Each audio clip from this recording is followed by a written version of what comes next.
অনেকে অভিযোগ করে আল্লাহ আমার এইটা দেয় নাই, ওইটা দেয় নাই, আমি এটা পাই নাই, ওইটা পাই নাই। ও পায়, আমি পাই না কেন? ওর চাকরি হয়, আমার হয় না কেন? ওর ব্যবসায় লাভ, আমার লস কেন? ওর বউ সুন্দরী, আমারটা কালা কেন?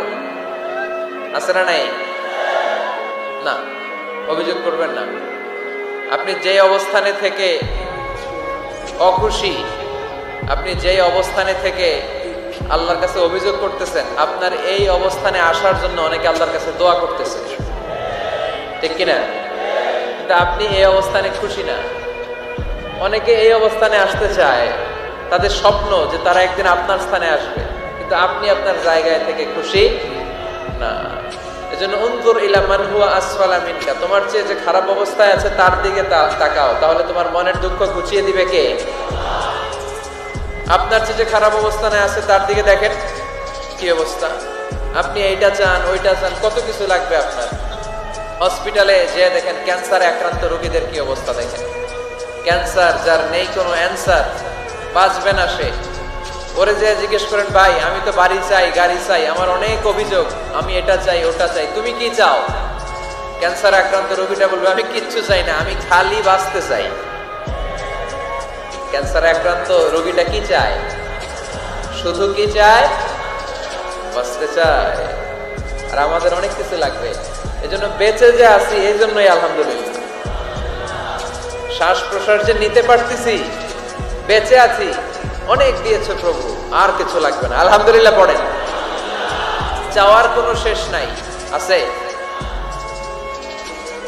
লাউ আন্না লিকুল্লি ইবনি আদম ওয়াদিয়ান মিন যাহাব আহাব্বা আন ইয়াকুনা লাহু ওয়াদিয়ান ওয়া লা ইয়ামলা ফাহু ইল্লা তুরাব।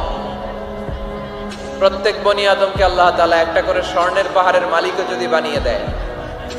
কিসের পাহাড়? সবাই বলেন। দেখছেন শরীয়তপুরে? শরীয়তপুরে নাই স্বর্ণের পাহাড়? কোন দেশে আছে?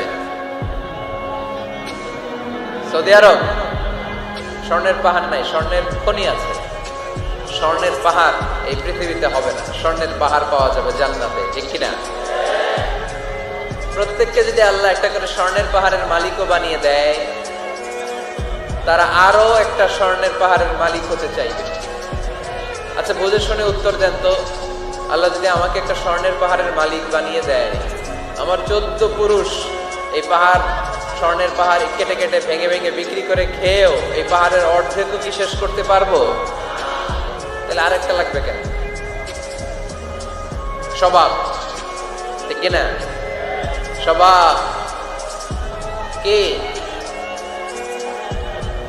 তো একটা স্বর্ণের পাহাড়ের মালিক যদি আমি হই, আমার 14 পুরুষ খেয়েও শেষ করতে পারবে, তারপরেও আমি আরেকটা কেন চাই? স্বভাব।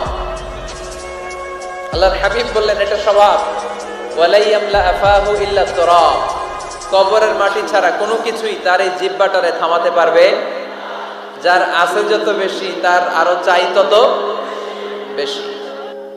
মানুষের আছে যত বেশি, তার চাই তত বেশি। শেখ সাদি রাহিমাহুল্লাহ, ইরানের বিখ্যাত কবি, বালাগাল উলা বিকামালিহি কাশাফাত দুজা বিজামালিহি, এই কবিতা লিখে বিখ্যাত হয়েছিলেন। তো ওনার একটা সময় আর্থিক দৈন্যতা যাচ্ছিল, টাকা পয়সা ছিল না, ফলে পায়ে দেওয়ার মতো জুতা ছিল না। কি ছিল না? জুতা ছিল না। তো খুব আফসোস করে একদিন মনে মনে আল্লাহরে বলে, আল্লাহ আমি এত বড় কবি, আমার পায়ে দেওয়ার মতো জুতা নাই। আহা, আফসোস করে ঘর থেকে বের হয়েছে। বের হয়ে দেখে এক ভিক্ষুক ভিক্ষা করে, ওই ভিক্ষুকের 2টা পাই নাই। ভিক্ষুকের 2টা, আর কবি সাহেবের কি নাই? জুতা নাই। কবি সাহেব যখন এই দৃশ্য দেখছে, হায় রে, আমার তো পা আছে, এর তো পাই নাই, সেজদায় পড়ে গেল। আর আল্লাহরে বলে, আল্লাহ শুকর, আলহামদুলিল্লাহ, বেশ ভালো আছি, আর কিছু লাগবে না। এজন্য শান্তি হচ্ছে শুকর আলহামদুলিল্লাহর ভিতরে। শান্তি কিসের ভিতরে? শুকর আলহামদুলিল্লাহর ভিতরে। এজন্য আওয়াজ করে পড়েন আলহামদুলিল্লাহ।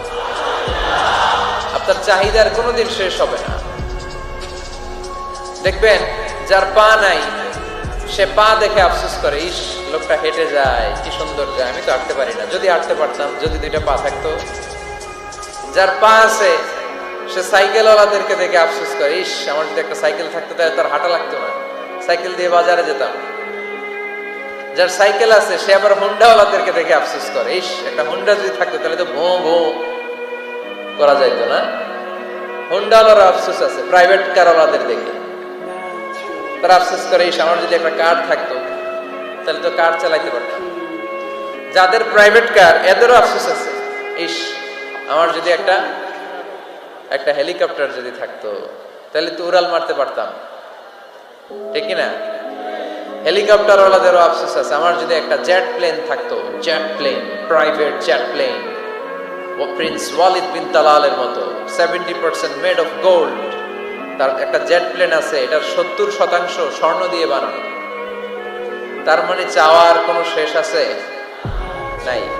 সুখ শান্তি যদি চান অলওয়েজ পড়বেন আলহামদুলিল্লাহ। কে পড়বেন? টাকা যার বেশি টেনশন তার বেশি। সাধারণত টাকা যার বেশি রোগ তার বেশি, টাকা যার বেশি শান্তি তার কম। আপনি খোঁজ নিয়ে দেখেন, 1000 কোটি টাকার মালিক, ঘরে শান্তি নাই, স্ত্রীর সাথে মনোমালিন্য, স্ত্রী যায় একদিকে উনি যায় আরেকদিকে, পোলায় কই যায় পোলায় নিজেও জানে না, মেয়ের অবস্থা খারাপ, আরেক ছেলের সাথে হাঁটে। তো এই হচ্ছে এদের লাইফস্টাইল। সবাই না, আল্লাহওয়ালা যারা তারা ভিন্ন। রাতে এদের ঘুম হয় না, অনেকগুলো ঘুমের ট্যাবলেট খেয়ে ঘুমাতে হয়, ঘুম আসে না, ঘুম আসে না। কিন্তু রিক্সাওয়ালা, কুলিওয়ালা, দিনমজুর, এদের রোগ বালাই আছে? কথা বলেন। খাওয়ার সমস্যা আছে, ঘুমের সমস্যা আছে, শুইলেই ঘুম আসে, যেখানে রাইত ওইখানেই গাই। ঘুমাইতে দেরি, নাক ডাকতে দেরি হয় না, ওর নাকের ডাকের আওয়াজে ট্রাকের ইঞ্জিনও ফেল। শান্তির ঘুম। এই জন্য সবসময় শান্তি খুঁজতে হবে। কি খুঁজবো? শান্তি দেওয়ার মালিক কে? আল্লাহ তুমি এই দেশটাকে শান্তিময় করো, শরীয়তপুরটাকে তুমি শান্তিময় করো, আজকের মাহফিলটারে কবুল করো। শামসুল হক শিকদার জামি মসজিদ কমিটির উদ্যোগে 10ম বার্ষিক তাফসীরুল কোরআনের মাহফিল, স্থান জাজিরা, কেন্দ্রীয় ঈদগাহ ময়দান। এটা জাজিরার নাম অনেক শুনেছি আমি, আসা হয় নাই, এই প্রথম আসলাম আলহামদুলিল্লাহ। 3 দিন ব্যাপী তাফসীরুল কোরআনের প্রোগ্রামের আজ 3য় রজনী। আমার আগে কথা বলেছে মুফতি কাজী মোহাম্মদ ইব্রাহিম, গতকাল কথা বলেছে মাওলানা এম হাসিবুর রহমান, কথা বলেছে মাওলানা আব্দুল খালেক শরীয়তপুরী। যারাই কথা বলেছে কোরআন হাদিসের আলোকে যা বলেছে আমরা যেন আমল করতে পারি, আল্লাহ তৌফিক দান করো। সঙ্গীত পরিবেশনায় ছিল মশিউর রহমান সুর সম্রাট, অ্যাডভোকেট রোকনুজ্জামান ইসলামী সঙ্গীত শিল্পী, star voice champion Imtiaz Ahmed. আজকের প্রোগ্রামের প্রধান অতিথি জননেতা জনাব ইকবাল হোসেন অপু সাহেব, মাননীয় সংসদ সদস্য শরীয়তপুর 1 আসন, আসছেন উনি প্রতিনিধি হিসেবে, চেয়ারম্যান সাহেব যিনি বক্তব্য রাখলেন, সুন্দর বক্তব্য রেখেছেন উনি। বিশেষ অতিথি জননেতা আলহাজ মোবারক আলী শিকদার, চেয়ারম্যান উপজেলা পরিষদ জাজিরা। মাশাআল্লাহ, কত সুন্দর ইসলামের পক্ষে কথা বললো। এরকম চেয়ারম্যান আমরা চাই কি চাই না? অনেক চেয়ারম্যান মাহফিল বন্ধ করে দেয়, আছে না নাই? এগুলো ওনারা ভুল করে। ওনাদের উচিত মাহফিলগুলোতে আসা। যেমন আপনাদের চেয়ারম্যান এসেছে, আপনাদের ভালোবাসায় সিক্ত হয়েছে, ঠিক কিনা? আপনাদের দোয়া নিয়ে গিয়েছে, দোয়ার দরকার আছে না নাই? দোয়ার অনেক দাম।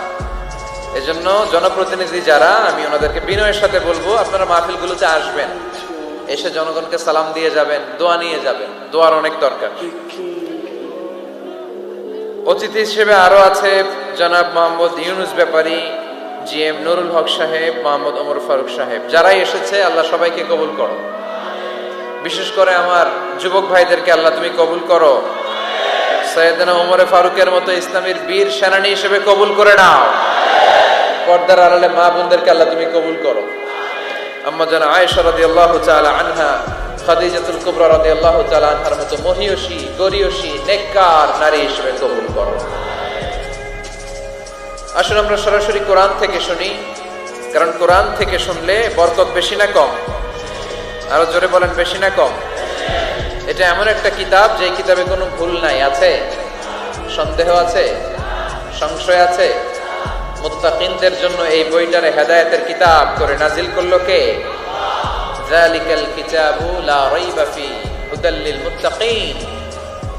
This is the book, the most authentic and original book in the world. whereof there is no doubt in it and a guidance to those who are muttaqin. এটা এমন বই যে বইয়ে কোনো ভুল নাই, কোনো সন্দেহ নাই, কোনো সংশয় নাই। মুত্তাকিনদের জন্য এই বইটারে হেদায়েতের কিতাব করে পাঠালো কে? আবার আল্লাহ বলেন কিতাবুন আনজালনাহু ইলাইকা লিতুখরিজান নাসা মিনায-যুলুমাতি ইলান-নূর। নবী হে, এই কিতাবকে আমি নাজিল করেছি অন্ধকারাচ্ছন্ন মানুষগুলোকে আলোর পথ দেখাতে, বামপন্থী গুলারে ডানপন্থী বানাতে, জাহান্নামী গুলারে জান্নাতি বানাতে। এই কিতাব যদি কেউ পড়ে সে মানুষের মতো মানুষ হয়। ওই মানুষ কখনো অন্যায় করে না। এই কিতাব যে পড়ে এবং মানে, এই কিতাবের শিক্ষাকে যে নিজের মধ্যে ধারণ করে সে কখনো মিথ্যা বলে না, মা বাবার সাথে বেয়াদবি করে না। ওই আলোকিত মানুষটা কখনো টেন্ডারবাজি করে না, চাঁদাবাজি করে না, দুর্নীতিতে চ্যাম্পিয়ন হয় না, ক্যাসিনো ব্যবসায় নামে না। এই কোরআন যারা বুকে ধারণ করে এরা কোনোদিন পেঁয়াজের দাম বাড়ায় না। জোরে বলেন ঠিক কিনা? এরা কখনো তাদের কোনো কাজে জনমানুষের ক্ষতি করে না। এরা সব সময় কল্যাণের পক্ষে, এরা মানবতার পক্ষে। এরাই হচ্ছে আলোকিত মানুষ, ঠিক কিনা? মানুষ হওয়া পৃথিবীতে বড় কঠিন। খালি চোখে যা দেখেন এগুলো মানুষ না, এগুলো জনসংখ্যা। এগুলো কি? এজন্য বলা হয় বাড়ছে জনসংখ্যা, কমছে মানুষ। বাড়তেছে কি, কমতেছে কি? মানুষ। গরুর পেট থেকে বেরোলেই ওটা গরু হয়ে যায়, ছাগলের পেট থেকে বেরোলেই ওইটা ছাগল হয়ে যায়, মুরগির পেট থেকে বেরোলেই ওইটা মুরগি। কিন্তু মানুষের পেট থেকে বেরোলেই ওটা মানুষ হয় না, ওটার মানুষ বানাইতে হয়, তাই না? আবার গরুকে কেউ কোনোদিন বলে না এই তুই গরুর মতো গরু হ, বলে? শরীয়তপুরে আপনারাও বলেন না? ছাগলকে কেউ কোনোদিন বলছে এই তুই ছাগলের মতো ছাগল হও। কিন্তু মানুষকে বলা হয় তুমি মানুষের মতো মানুষ হও। কোরআন পড়লে মানুষের মতো মানুষ হওয়া যায়, ঠিক কিনা? এই দুনিয়া এখন তো আর সেই দুনিয়া নাই, মানুষ নামের মানুষ আছে দুনিয়া বোঝাই, সেই মানুষের ভিড়ে আমার আসল মানুষ নাই, ঠিক কিনা? আসল মানুষের বড় অভাব। মানুষের মতো মানুষ খুঁজে পাওয়া দুষ্কর। এই কোরআন এসেছে আমাদেরকে মানুষের মতো মানুষ বানাতে। এজন্য এই কোরআন থেকে শুনলে লাভ না লস? কোরআনের সাথে আমাদের সম্পর্ক বাড়াতে হবে। প্রতিদিন কোরআন তেলাওয়াত করতে হবে। আপনারা করেন? হ্যাঁ, আজকে করছেন কারা কারা দেখি? মাশাআল্লাহ, মাশাআল্লাহ, হাত নামান।